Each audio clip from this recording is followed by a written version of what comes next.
G&D Media. I'm your host, Andrew Glassford. This week, we're starting at the end. Now, I imagine if you're listening or watching this, you're probably in some state of shock when it comes to how humanity is responding to the collapse of our planet as we know it. Maybe you're also finding yourself cringing or at odds at how some of those who are most seemingly committed to stopping climate breakdown go about their business. How are we to understand how humanity is reacting at this moment? Are we in denial about the end of the world? Are some of us enjoying the idea of the end? Is learning more and more facts about climate change actually helping? Or are we finding comfort in being correct about the rolling doom? This week on the show, myself and Lucy are joined by Tad DeLay and Ben Ware. Tad is the author of The Future of Denial, The Ideologies of Climate Change. He's also an assistant professor of philosophy at Baltimore City Community College. And Ben Ware, author of On Extinction, Beginning Again at the End. Ben is a co-director of the Centre for Philosophy and Art at King's College London. We decided to bring Ben and Tad together to discuss their work as they both draw on psychoanalysis to understand how we're reacting at the end of the world. We discuss how relation to time affects our ability to act on climate change, how denial can manifest itself in government action, the perceived joy at the end of the world, and how Joe Biden can be described as the best president on climate while opening oil fields and gas fields and supporting a genocide in Gaza. Remember, if you want to support the show, head over to patreon.com/G&D Media and throw us a couple of quid so we can keep making climate-based content. We start with Tad discussing the local reaction to horrific wildfires in the Pacific Northwest back in 2020. Yes, so for listeners, my book opens with a scene from September in 2020 in the Pacific Northwest in the U.S. So this is the year of the pandemic. The George Floyd Black Lives Matter protests have just happened. Over 100 reactionaries have rammed vehicles into protesters. Trump is fanning the flames, threatening to call in the National Guard. And conservative legislators are rushing through bills to authorize running people over with your cars. America's about to erupt. Right, and in the midst of this, we hit peak wildfire season in sort of the late summer, early fall. And 5 of the 10 largest wildfires in California's history are burning simultaneously. I have never quite seen anything like it. Like the pictures that came out of some people will remember, like the orange skies. There were scenes where the hue at noon looked literally blood red because of all the soot and smoke in the air. And in the midst of this, there were reports in at least 3 towns near Portland, which is an overwhelmingly white area of the Pacific Northwest in Oregon. 3 small towns around Portland where vigilantes were setting up checkpoints and stopping people who were on the roads evacuating from the fires. And in one story that I open with, a vigilante is pointing a weapon at an African-American mother in a van with her children in the back saying, "You're not from around here, are you?" And it's a very clearly racially loaded term, right? They're asking an African-American mother in this very white area, "You're not from around here, are you?" And what they are doing, it comes to the surface, is they're looking for what they believe are Antifa activists who are starting fires right now. So most wildfires have some sort of like human origin to it, right? But the idea was that Antifa left-wing activists were going out into the woods and starting fires, and that was a more natural, explanatory heuristic for them than thinking, oh yeah, this is what happens when we have warmer, drier conditions in wildfire season, right? There were even cops who were advising the vigilantes, keep track of license plates. There was one cop who was filmed advising multiple citizens groups on things like how to get away with killing outsiders. He's like joking with them. Now you carry a knife around, throw a knife in their hand after you shoot them. That's on you, right? So this to me is wild. This is express denial, right? This is not people going out and saying, "I do not believe in climate change." But it is people who are reacting with threats of violence and looking for that outsider, right? That sort of nefarious saboteur figure, because they cannot accept that, no, this is exactly what we would predict, right? This is exactly what the scientists have been saying would happen. But again, in its relation to desire, reality is marginal. Just that story is just so crazy, and in Britain we don't have the same kind of environment. I suppose people would argue not the same kind of like polarizing politics, and I suppose we will see over the course of this election if how that develops as well. But like to that, to that quote you were making, reality is marginal. Like, do you think that it's easier to think that it's human caused and it's a singular person than it being human caused and systemic, and that's why they fall into that position and into those groups of people and end up in militias? Or is it, are we dealing with something more insidious which is coming from somewhere specific? Like, are we seeing it, organized messages into these communities? Like how? Right. Well, it's that rebellion against knowing anything, right? If you just know things, it doesn't give you an outlet for your desire, especially if your desire is to target marginalized groups, right? And when we're talking about the climate crisis, everybody is at some level implicated, especially those of us who are in the global top 10% of income earners, right? Which is, in the U.S., it's anybody above poverty line is in that global top 10% that emits half the emissions, right? And I mean, this is why I thought it was so important to talk through historic responses to plague, right? Because one of the key responses that you get is, Jews must be causing this, right? So in order to, we're going to take the marginalized racial group and destroy them, right? We're going to execute, we're going to throw them into rivers, burn, and this was the explanatory heuristic of their day, right? And then some argue, of course, you get, sort of anti-Semitic, anti-Bolshevism in the 20th century that sort of replicates some of this, right? So the figure of the leftist is sort of, in some sense, smeared with anti-Semitic fetishization and so forth, right? Which is very interesting to talk about today because of the way that anti-Semitism is increasingly, vis-a-vis the Gaza crisis, right, is kind of unstitched from its classic meaning, so that now to say that genocide is wrong is often read as anti-Semitic, right, in this kind of like transparently disingenuous way, right? So I want to kind of name multiple kind of problems with kind of thinking through this framework here, but I mean. People like an outsider, right? I mean, people, and this is why the real heart of my book is thinking about migration at the end, right? Because we're approaching a future in which it just might not be the case that capital really needs 10 billion people, right? Right? It might actually be fine with 4 or 5 billion people, and it's drawing enough surplus value that way, right? And so, we need to think about what AI systems and drone technologies and automated sentry units and planned starvations, what can all of those things do to marginalized communities that may be afflicted as part of that violence desire, right? And one more thing on this, just quickly, and then I'll let's move on. Belief in climate change doesn't just go one way, right? Partly you mentioned Wallace Wells' book, right? That kind of came within a year or two of this massive upsurge in public belief in climate change in the U.S., right? And there was this idea that it inexorably rises. You can't believe in climate change and then stop believing in climate change. You can only go one way on that, right? And we have recent evidence that says, this is not in my book because it's brand new, just out in the last few months, but among Democrats in the last 5 years, belief in climate change has gone from 72% down to 60%, right?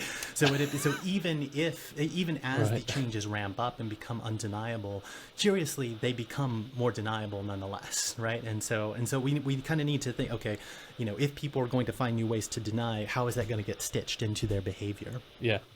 I mean, just going back to that point, Tad, that you make about this whole kind of resistance to knowing, and how this kind of gets bound up with politics. I was just reminded of that famous phrase that we all know from Fred Jameson, that it's easier to imagine the end of the world than the end of capitalism.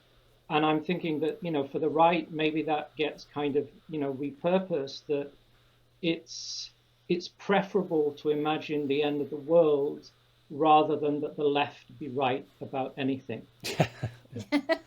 Totally. Yeah. We'll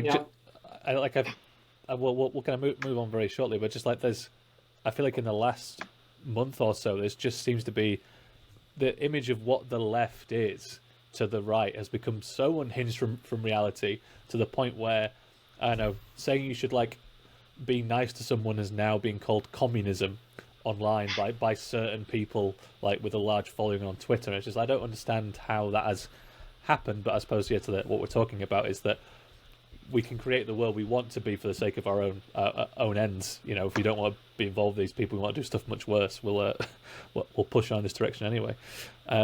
Lucy. No, I was just thinking about Frederick Jameson, and also about the kind of structure of conspiracy as well, which is partly that kind of pull to, I think, simultaneously the sort of hatred of groups of people, but also some kind of desire to believe that someone is in control somewhere. So it's got a kind of interesting sort of dual function, simultaneously being a kind of space where we can express a kind of hostility, but also think, well, that there is somebody in control. In fact, but we just need to sort of also, sort of fear them or view them as a threat. But yeah, right. Really... There's that desire for a big other figure that is subject supposed to know who is control. And I use that Jamison quote. I mean, I riff on it in two places, I think, in my book. One on solar radiation management, and one on this wild plan to address sea level rise by damming up the North Sea. Right. So it is easier to dim the sun or tame the North Sea than to imagine the end of capital. Right. Which means that we're talking about something that's happening in liberal planning world, right, as well, right? So this is not just a right-wing reaction, right? Yeah. And that, I mean, I think that comes through, Ben, as well, in what you're talking about when you talk about eco-masochism, which I think is a great new addition to the ways I think about the climate change movement. When you're talking again, if we go back to what you say about Extinction Rebellion, which I think is really interesting. There's several points in the book where that that whole kind of notion of eco-masochism really does kind of come to the fore. I think XR is an obvious example of that. The other example that I give in I think chapter 3 of the book is when I talk about antinatalism, and this whole idea that humanity has to kind of cease procreating, in order to kind of save nature. And this seems to me to be kind of, bound up with this, this very kind of strange ideas about, around kind of, species shame.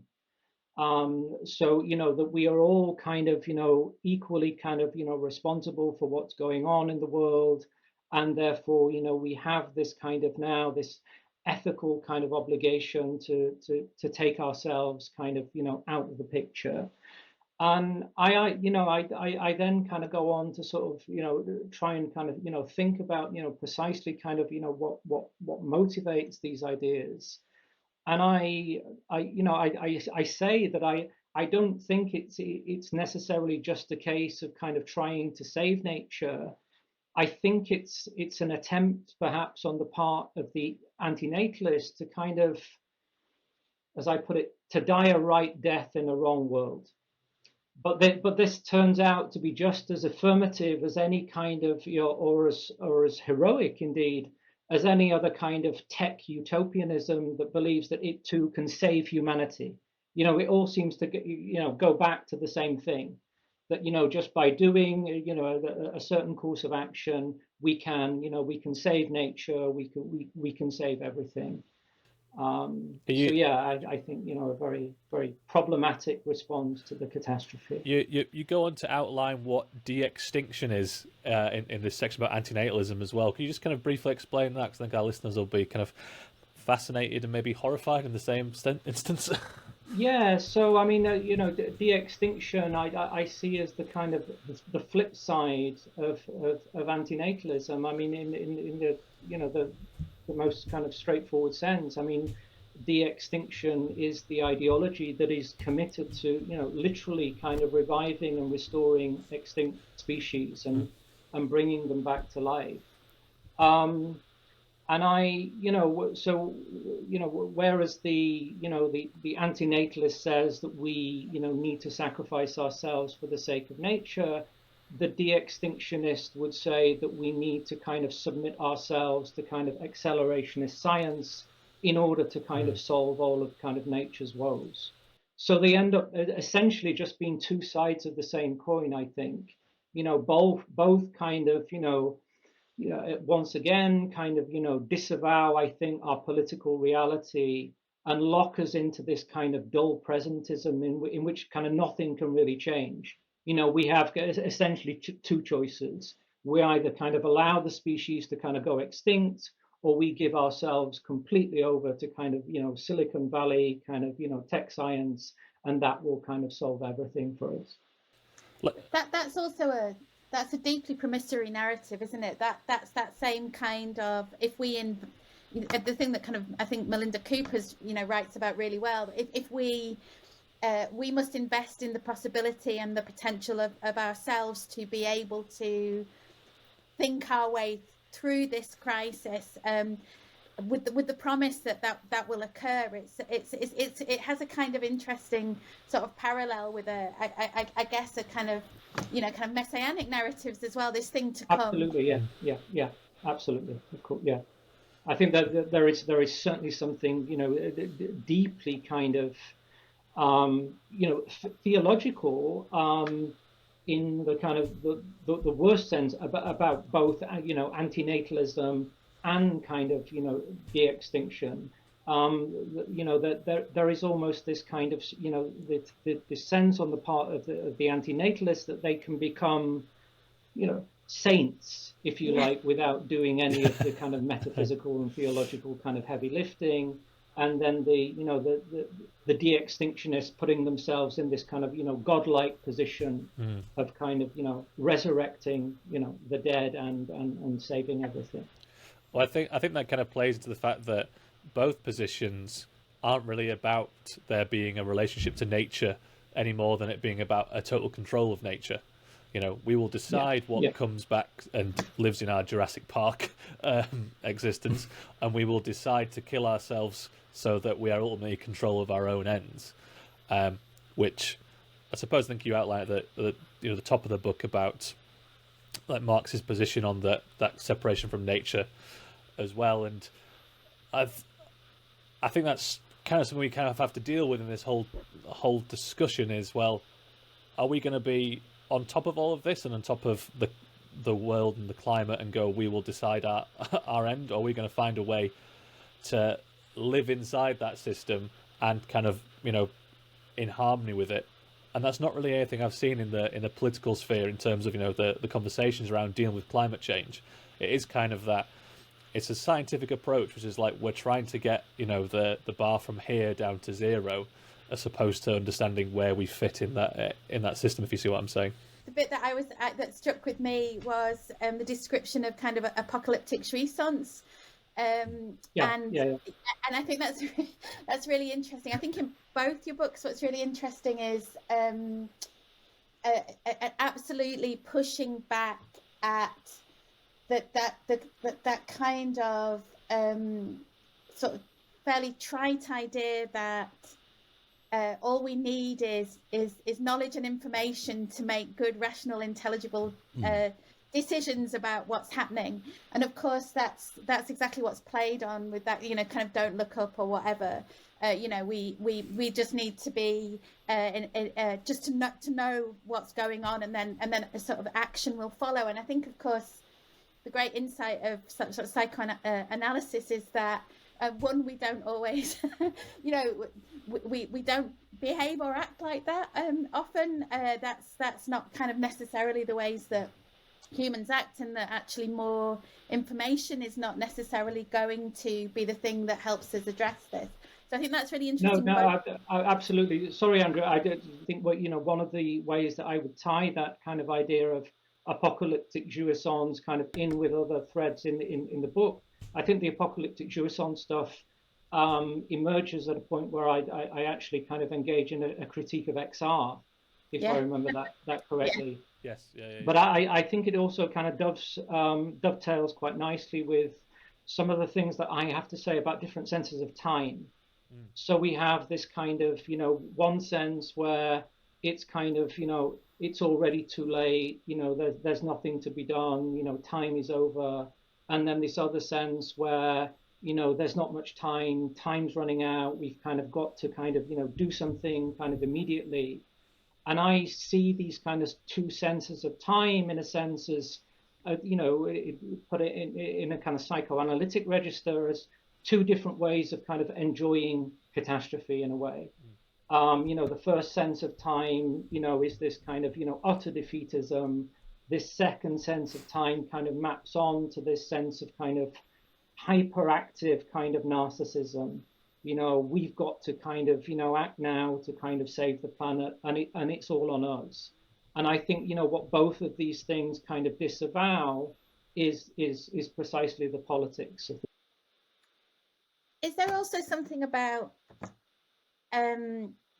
I think a lot about XR, and I'm thinking about Tad's book as well, about sort of going back to earlier kind of religious kinds of behaviours or ritualistic kinds of behaviours. And I think a lot about sort of penitence and traditions like shaming that you have in Irish culture, where the people are engaging in acts which hurt themselves in order to express something about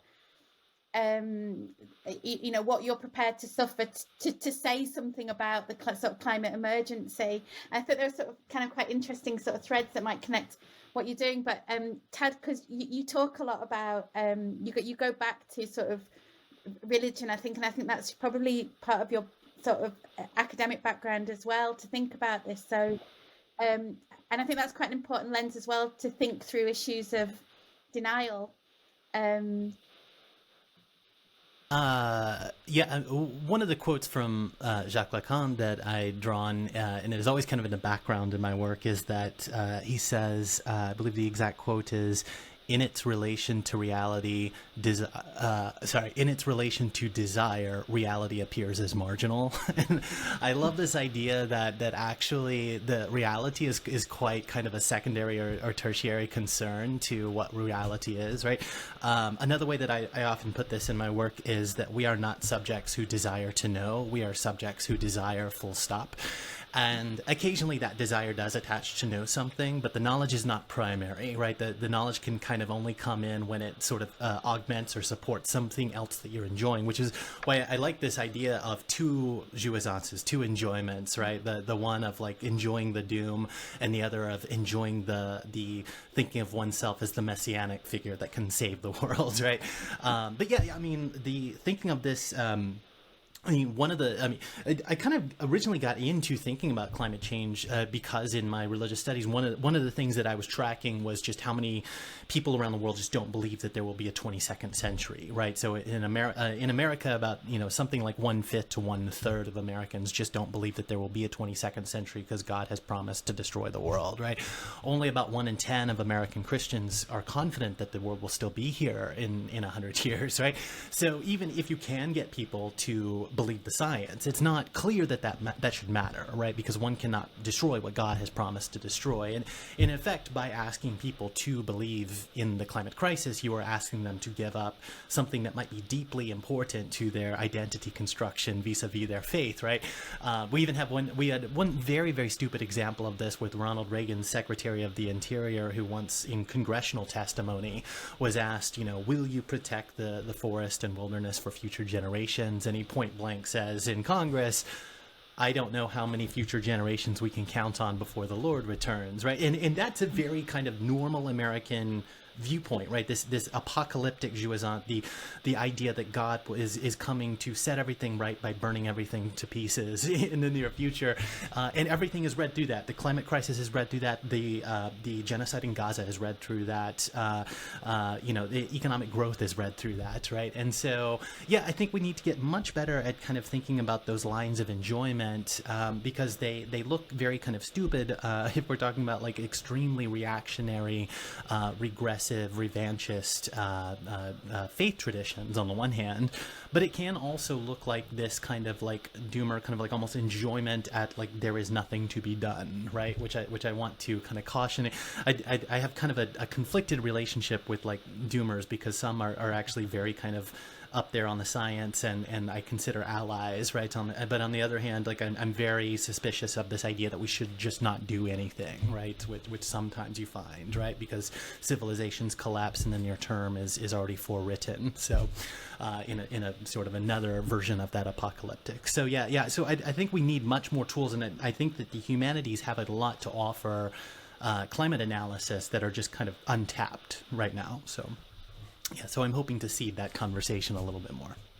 I mean, just picking up on that point, Tad, and what Lucy was saying previously, about this kind of this fetishization of the facts almost, and one finds this in so much kind of climate discourse. I'm thinking of a book like something like is it David Wallace Wells, The Uninhabited Earth. Very well intentioned, but page after page of just fact after fact, and you're thinking kind of what where is this going? What's the intention with all this? And I think we have to kind of draw this kind of distinction between kind of facts and knowledge on the one hand and truth on the other, and truth being something like what Alain Badiou would call an event. And so we can have all this kind of factual kind of understanding about the present situation, but it seems to me that arriving at the truth of the situation would be something of a different order entirely. It would be something like the recognition that the fundamental kind of economic and political situation which kind of underpins everything is precisely what has to change. And so I think we really need to kind of arrive at this this different understanding of kind of what facts are doing and what knowledge is doing, and then see truth as something different. Yeah, I think that's so, and that's such an important point. I think there's a lot about COVID vaccine hesitancy as well. There are good historical reasons for certain groups of people to be suspicious of medicine as an institution, medical practices. I mean, really, really good ones. And so that kind of failure to understand the distinction between what you might be able to evidence or provide information about and what people feel or might intuit to be true on a different kind of level about potential damage or kind of practices that might reproduce those structural inequalities is really important. And I think that's why, Tad, when you begin your book with that kind of account of what seems kind of a contorted response to those wildfires is so important, because it's about recognizing that there is a very powerful kind of effective level to all of these things, which means that even though it doesn't seem to make any sense, it clearly is that story about who starts the wildfires does make sense to some people on some level. Tad, in your book, you kind of you lay out, you're saying that you're going to kind of look at denial and all its kind of shapes and forms and how it is expressed, and you mentioned how you look at how it forms in government policy. I wonder if you could kind of speak to an example of that, where we're seeing maybe an expression of denial where we think it's people trying to do good, but it's a slowing of this process. That's a great question. So my basic schema, that insofar as I'm drawing from Freud, right, is Freud writes this wonderful little essay on negation, which I believe Ben mentions in his book as well. Yeah. That basically kind of sets a framework for when the repressed is beginning to surface, and it creates a bit of anxiety for the subject.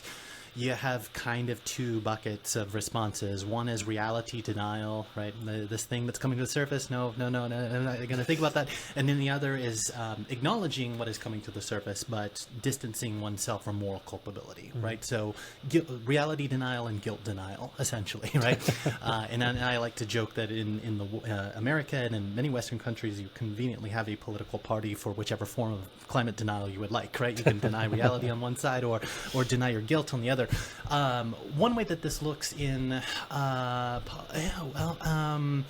let's see, the European emissions trading system is a great example, right? That allows corporations to trade carbon credits across markets, and studies are coming to the surface that are kind of saying these types of schemes. I believe ETS definitely reduces about 2% of emissions, and then has a larger bucket of maybe is it reducing emissions, but these are largely ineffective, right? Yeah. And what they allow you to do is to, if you take like the in my book, I kind of show how Tesla takes advantage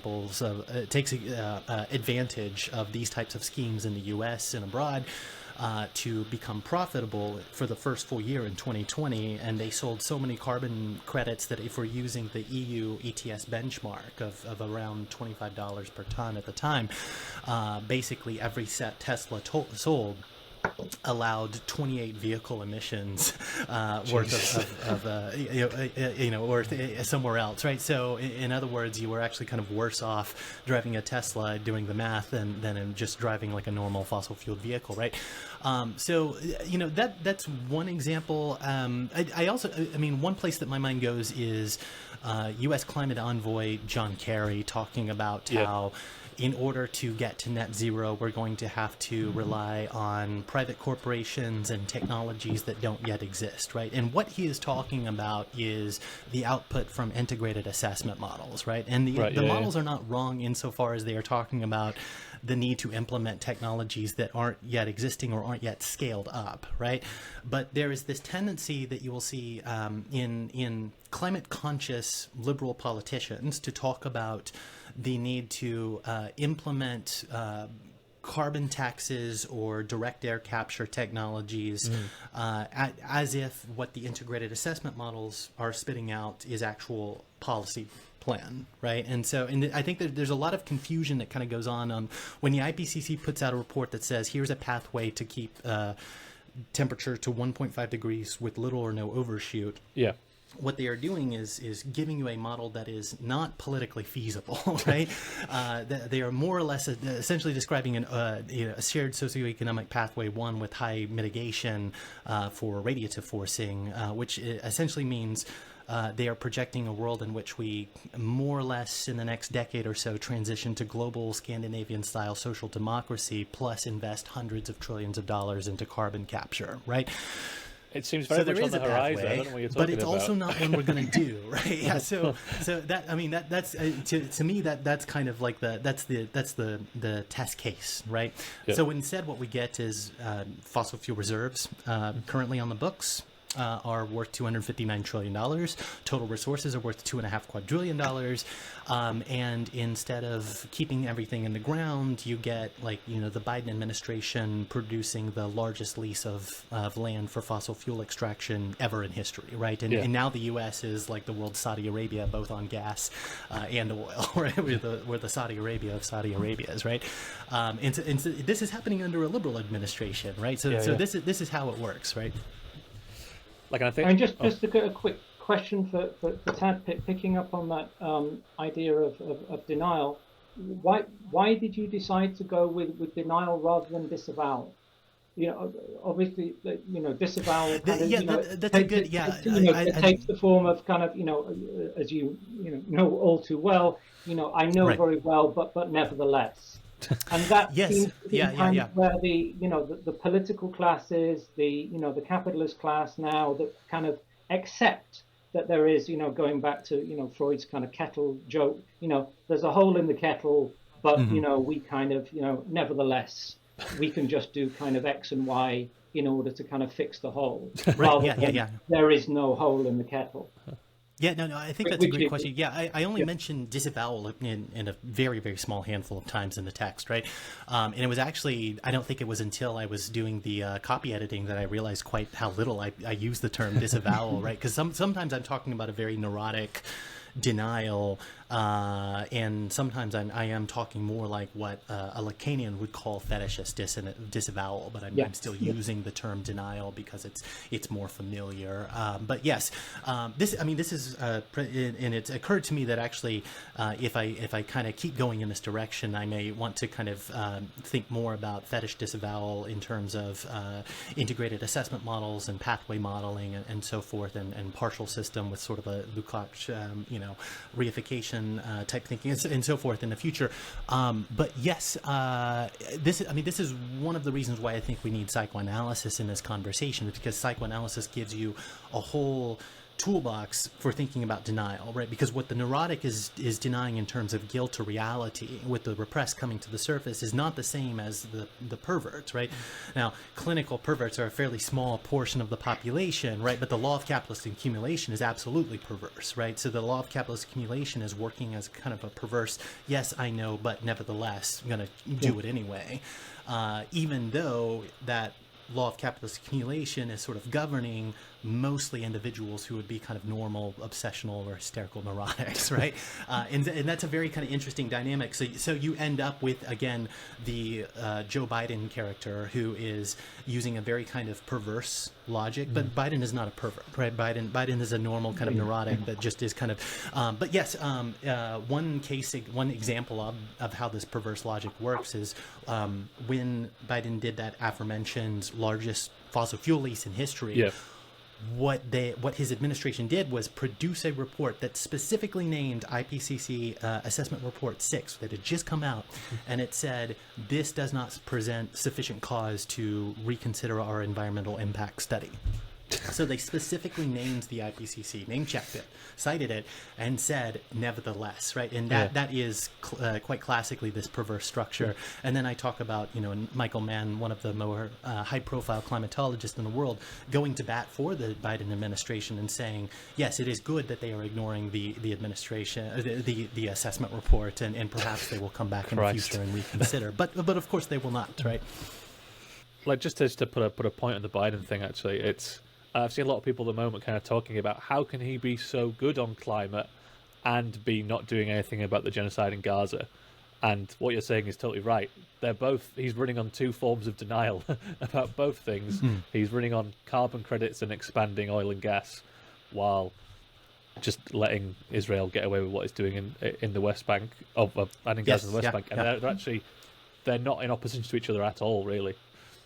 No. Yeah. Israel has always been very important to the U.S. for not just for theological reasons in Christian world, right? But it is very important to capital to have this kind of either, I don't know, depending on how you want to say it, like client state or a strategic ally that can kind of put a foot on Arab self-assertion over fossil fuel resources, right? I mean, if you were in the fossil fuel industry or the arms industry, that's why Israel matters, right? And now it sort of resonates with U.S. evangelical, fantasy, right? But at the end of the day, what is important is the clamping down on Arab self-assertion, and this goes back to the British, invading Palestine originally as part of this effort to tamp down Arab self-assertion in 1840, right? Palestine has always been about fossil fuels.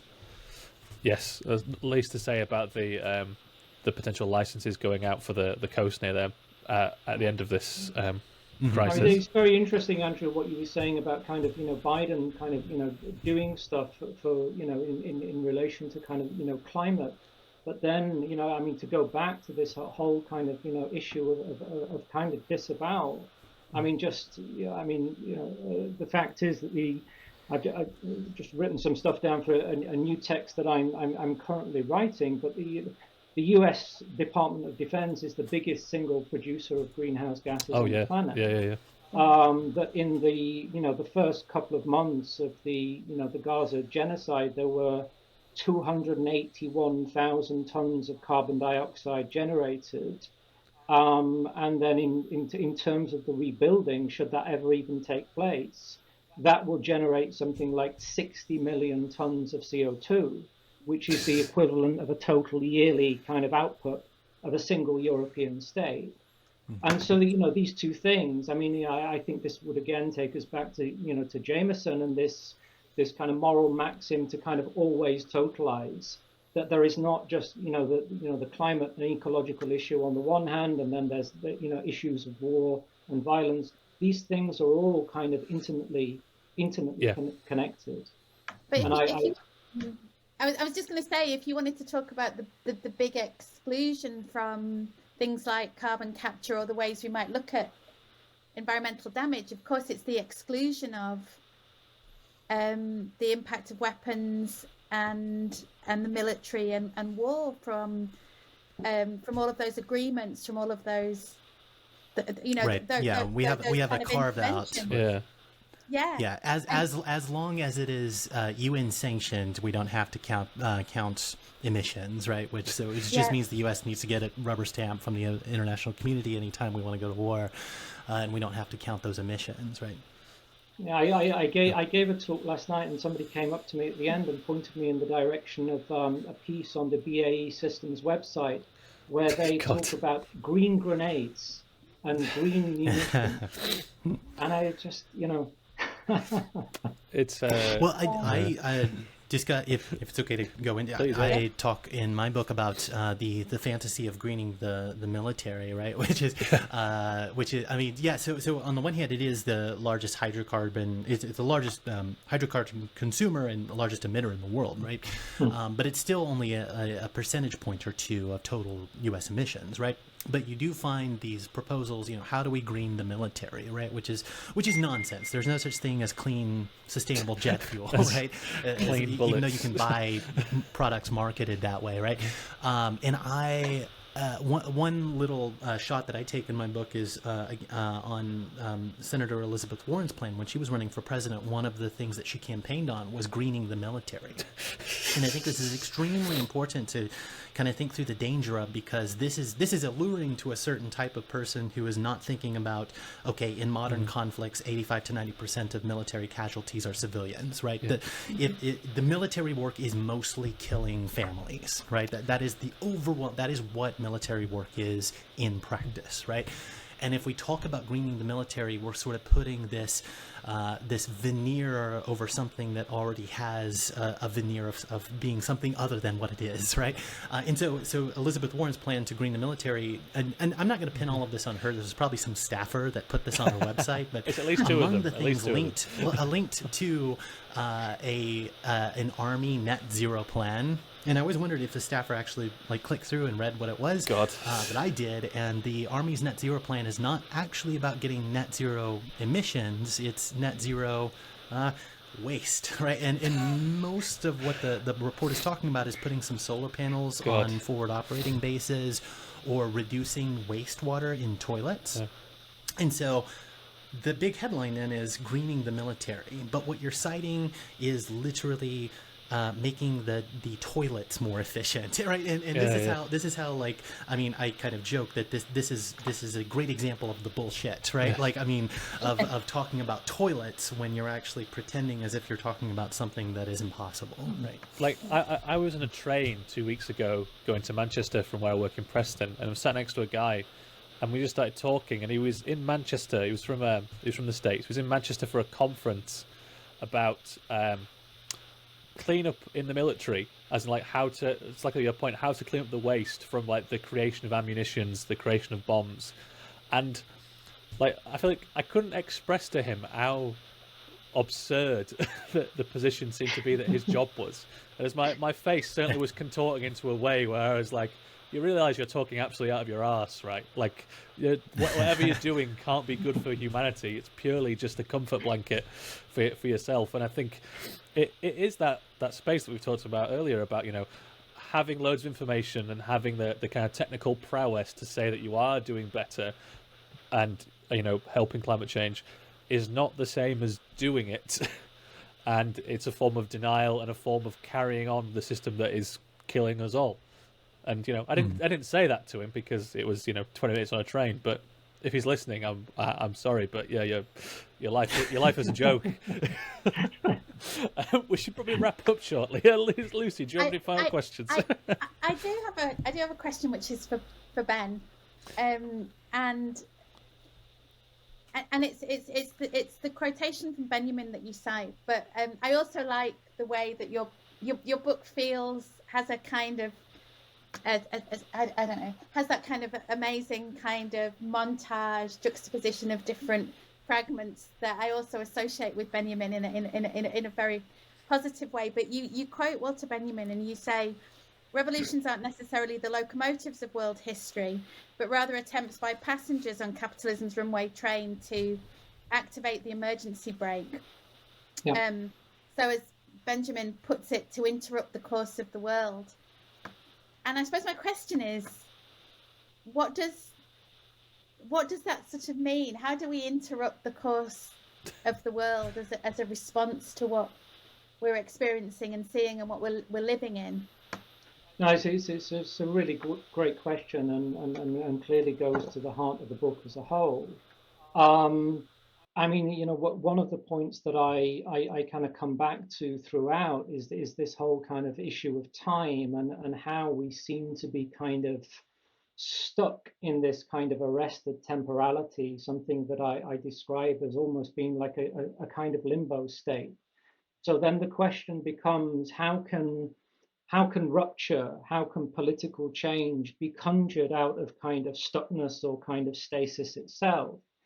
And in the book, I kind of, I think about that in lots of different ways, and I, use lots of, different, philosophical and psychoanalytic ways of thinking about that, whether that be this politics of kind of subjective destitution, or whether it's, the whole idea of a kind of communist kind of laughter that I come to at the end of the book. But fundamentally, it has to be class politics. I think that is essentially what that pulling that emergency brake would entail, a realization that the present state of things has to change, that the liberal model is completely exhausted. It provides us kind of no resources for actually addressing the problems that currently faces. And so, yeah, we have to start, seriously kind of, naming the enemy, and then thinking about how we go forward, mobilizing a class politics. And I think, I just to kind of think practically about how we might do that in the current kind of situation. And then, to go back to Benjamin as well, and Benjamin's kind of whole idea of history has been essentially kind of unfinished. So kind of revolutionary movements aren't these kind of blind leaps into some unknown future. We're always kind of going back to try and kind of complete something. So maybe we can even think in the present of something like a new global anti-war movement that might be an attempt to kind of go back to those, the great anti-war kind of movements of 2003, for example, and thinking how we might build those, how we might kind of incorporate, questions of kind of climate and ecology more into those, and use that as a kind of lever for a new, a kind of movement into a new kind of period of class struggle and class activity. Brilliant. That seems like a good place to end, doesn't it? Yes. I love a call to action for class or struggle. beginning again at the end. Yeah, exactly. Yes, brilliant. It's the part of the show where we show a bit of love, a bit of compassion to our fellow travellers on the earth. It's the shout out. This week, I'm going to do a shout out as well, because I never do one. I'm going to do a shout out to the lovely staff at Stepping Hill Hospital in Stockport, where me and my wife are having our first child in the next couple of months, and it's very exciting. And they're all really lovely. So shout out to the Stepping Hill midwives and nurses. Ben, have you got someone to do a shout out to? Okay, so I'll give a quick shout out to a new event space in London where I gave a talk last night called Kairos. And they're trying to kind of model the space on the 19th century kind of debating societies that kind of were around in London at that time. But the whole premise is that we are in the midst of an emergency, in the midst of a catastrophe. And so every speaker that is invited there has to kind of address that point in a different way. It's a great space. They're inviting lots of interesting people. And yeah, check out their program. Brilliant. Yeah. Tad? I think I would love to give a shout out to Richard Seymour, who is a writer in London who is largely responsible for me writing this book in the first place, kind of making some connections. He has he's a wonderful writer and is really keeping his eye on the violence visited on the vulnerable. And he has a new book out in October from Verso called Disaster Nationalism that I am looking forward to greatly. So I hope people will check that out. Brilliant. We're hoping to get him on the show as well to kind of discuss it. I also love the fact that Richard is a Twitcher as well, that he loves birds, and the dichotomy of his work online of him doing really intense analysis and then just pictures of budgies is it's beautiful. It's really beautiful. Lucy, do you have anyone? I want to shout out to the staff union at UCU, Unite UCU, who are at the moment be careful. in dispute. Yes, I can say that, and yeah, just huge solidarity to them. They are doing a really important thing in a very difficult set of circumstances. So to them. Brilliant. And as we always say, thanks for listening. And if you are out there doing something to help the world, we love you, we appreciate you, and we hope you'll join us next time. Thanks. Goodbye.